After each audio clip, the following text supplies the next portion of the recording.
Yo, what's going on, guys? Today we're just gonna real quickly talk about the Cody Zeller deal with a second round pick going to Houston. And Cody Zeller has just been out for all this time, and it's been personal reasons. And from my understanding, is people, if you don't know, he isn't with the team, and if you're not aware with the situation, he's always listed as not with the team.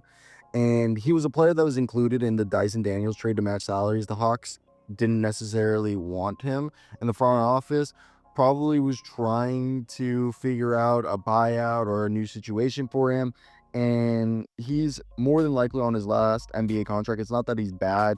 I think he's at a point where he isn't going to be a guy who Cody Zeller, this year's the last year of guaranteed money, and the Rockets are just acquiring Zeller with part of the non-tax mid-level exception that they have and just eating him. He has zero guaranteed next year and zero guaranteed after that. So my assumption is the Rockets more than likely will buy him out unless like Ma Udoka feels like he's going to be a part of the team. But outside of that, yeah, Cody Zeller was a guy that if you weren't following last year, he actually was able to go from go to the Pelicans after having a decent stint with Miami and Portland. And what ended up happening with the Pelicans was that like he really wasn't that productive. It was really hard to watch. And I don't know if that was just because like it was just a bad fit, but he had that stint where with Miami where he was just really efficient and he put himself back on the map after Portland. And I honestly thought he was going to go back to Miami, but Miami ended up going with Thomas Bryant. So I wouldn't be surprised. This whole deal was just to get the Hawks under the luxury tax because Tony Ressler doesn't like paying the luxury tax.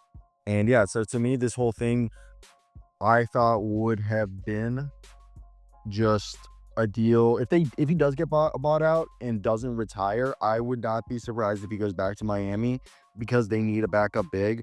And there's some rule that said that like Zeller couldn't be traded except directly for another player, one for one for a few months, something along those lines I read or remember. But the Hawks were just required to take the contract to do the deal, and that was a downside for the Hawks. But the hope was that like Zeller was going to take a buyout or just get cut, but instead he's just basically sitting on it.